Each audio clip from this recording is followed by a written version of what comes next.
Hi guys! Today's video, I'm going to take you with me as I get ready, and extra special to kasi meron akong specific products na I'm going to use, at ito nga is yung Fresh Sunglow Collection by Layug and Germar. So I received a kit from Fresh and I wasn't really expecting it, so I was so surprised and excited as well. So I received this a couple of days ago. I tried it now on the day that I got it, and now I'm going to use it on cam. Let's just say meron akong little points here and there that I want to share to you guys. So without further ado, let's start. So first product I'm going to use is yung Sunglow by Fresh Sun Mist. It has SPF 50, broad spectrum, UVA, and UVB protection. It's for all skin type. And sabi nila ni May, and guys, tinan nyo, dual yung takip. So kung mahilig kang makawala ng takip, don't worry, meron kang first line of protection and before the main takip. Sabi nila ni May, you can use this to prep your skin as well. And you guys, mabango siya. Fine yung mist niya. And it's actually a really nice, sorry, nilalagyan ko na talaga yung leg ko. It's actually a really nice base for foundation, for BB cream. Although hindi pa ako nagpo-foundation. BB cream and yung kanilang tinted sunscreen. By the way, so lahat pala to may SPF and all that, and I would like to recommend yung video ni May where she talked about sunscreen, sunblock, and everything in layman's terms. So I'm going to link that video down below in the description box so you can watch it because very informative and really good one of May. Sun Mist retails for 299 pesos, so 300 pesos. So fair enough kasi medyo malaki naman yung bottle. It has 100 ml of product. I'm going to use is yung kanilang cream tinted sunscreen. Meron ding SPF 50 and I have the shade fair. Meron tatlong shade to, fair, medium, and deep, and this retails for 429 pesos. Ang claim nila is it's lightweight and buildable coverage for flawlessly sun-protected skin all day. So, nagamit ko na siya. Natry ko na siya a few days ago. So, meron siyang takip and it's a pump. Really creamy. So you can use a brush or a sponge for this, pero mas natural looking kasi yung sponge. Pero kung gusto nyo ng mas buildable coverage, use a very dense brush.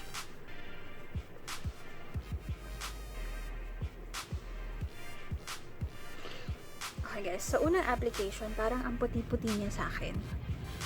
Pero surprisingly, I don't know if it's the product or if it's my skin, nag-oxidize naman siya. Nag-oxidize naman siya sa skin ko after a few minutes.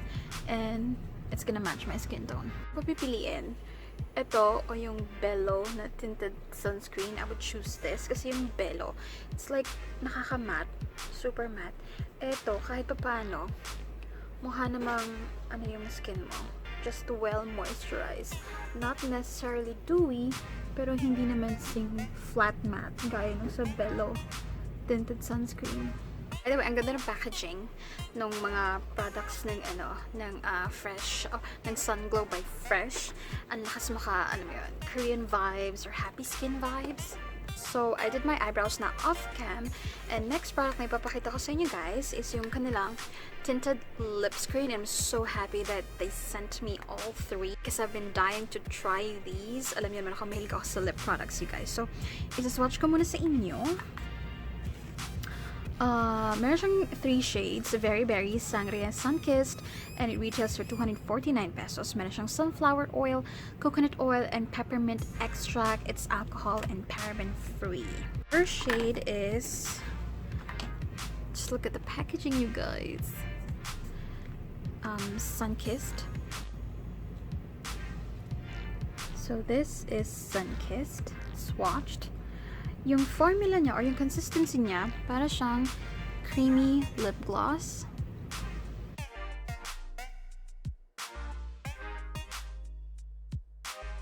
Cater pala niya is a tube type.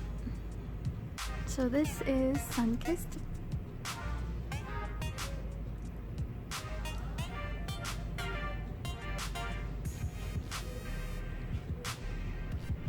Next shade is Very Berry. So this is Very Berry. Yung Sunkissed is like your lips but better. Itong Very Berry is like pinky red.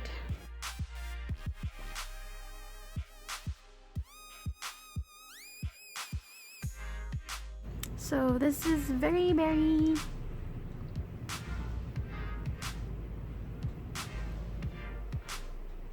Next shade is called Sangria. And I do believe ito yung darkest of the three. So this is Sangria. Ano siya, parang burnt orange ang color. Ma-orangey na ma-brown.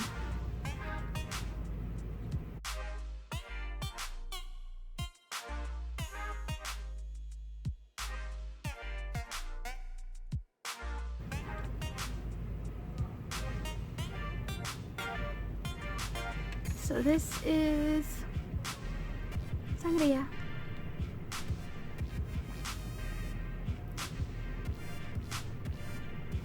What I'm going to do is gagamitin ko ito as a blush. I am aware na si May and si Ray talagang sinabi nila na don't use these as a blush kasi ang formula niya was just made for the lips. And I totally agree kasi this is a parang lip gloss na rin. Lip balm, lip gloss, ganyan-ganyan. Kaya lang kasi, knowing me na matigas ang ulo, ito kasi reminds me of itong Tint About It ng Skin Potions. This one is a lip and cheek tint. Pero, glossy type siya. Para siyang lip gloss na you can use on your lips and on your cheeks. Ayan o. And it's gonna give you a really nice, hindi naman shiny shimmering, but you know, a dewy blush. And parang ganun kasi yung consistency no kanilang lip screen. And ako lang to guys. This is my skin. This is my skin type. And this is just me. I did use it as a blush. And hindi naman ako nagkaroon ng allergic reaction. But this is me. Baka iba sa inyo. And ako kasi, I travel via car. So, hindi ako, alam mo yung pawisan pag nagta-travel. And I work in a office na malamig. So, alam mo yun, baka iba ang usapan kapag ginamit mo to as a blush. Tapos, under the sun ka, alam mo yun, baka mahulas ang iyong fez. Pero, ako lang to, okay? Huwag niyo akong gagayahin. Pero, nung ginamit ko to as a blush, it's so long lasting. It has a really nice finish. Ako kasi, type ko yung mga ganito klase ng blush, yung mga cream, yung mga ganito, yung parang mga glossy type, more than the powder blush. And, ang ganda na finish niya sa cheeks ko. So, I'm going to use yung Very Berry on my cheeks. Ngayon, kung hindi nyo type yung mga ganitong mga ganitong klase ng mga ganitong klaseng consistency on your cheeks, then don't do it.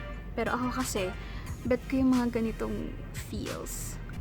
And hindi nga ako nagkaroon ng allergic reaction. So, I think it's okay. For me ha, ako lang to.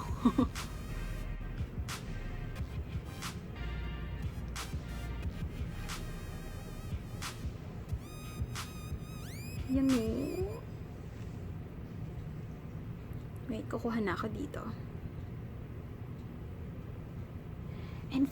And it lasted for a long time on my cheeks, you guys. Like, buong araw, hindi talaga siya natanggal.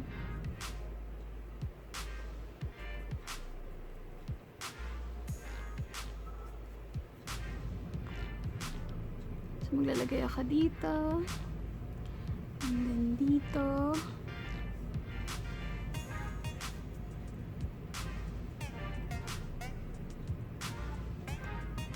But guys, if you have super sensitive skin, I have sensitive skin, but not super. Huwag niyong gawin to. Huwag niyo akong gayahin. I'm sorry, May and Ray. Matigas ang ulo ko talaga. I know, it's so nice. Next thing I'm going to do, guys, is set my face. So I have here yung Sunglow Set and Fix Mattifying Sunscreen Powder. When you open it, it looks like this. Meron siyang mirror, and then meron din siyang really soft puff. Tas meron ding protective cover, yung powder. Kung ikaw ay fair skin toned, you can use the puff on its own. Pero kung ikaw ay medyo morena, to be able to use this, you need to use a fluffy brush. Kasi pag ginamit mo yung puff, super concentrated yung powder. So baka magkaroon kayo ng white cast. At dahil ayoko ng masyadong matte na face, gagamit na lang ako ng fluffy brush.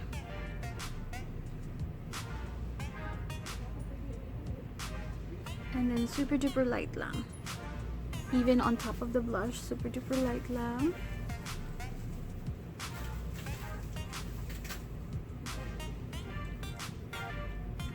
And after setting my face, nag-layering ako ng blush because gusto ko nga medyo dewy-dewy yung cheeks ko. Feeling ko ito rin yung factor kaya siya naging long-lasting. I layered my blush. Konti na lang idadagdag ko.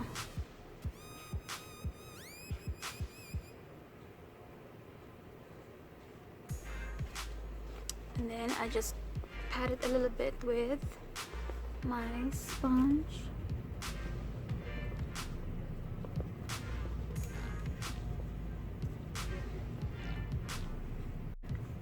So I'm going to contour muna. Gagamitin ko yung Ara Cosmetics.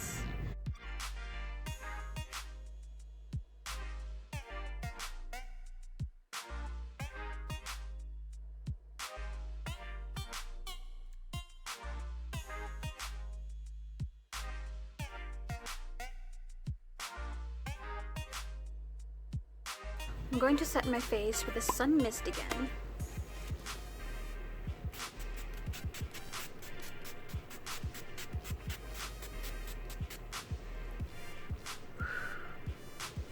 And then habang basa pa siya, maglalagay na ako ng very, very konting highlight lang.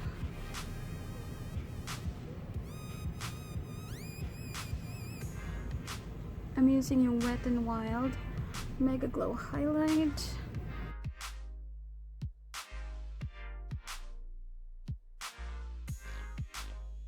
And then I'm just going to put on a generous coat of mascara. Ayoko mag-eyeliner ngayon. I just wanna look really fresh. For the lips, I'm going to use Sangria. Charot. Sunkissed. And this is my favorite out of the three kasi para lang siyang your lips look better.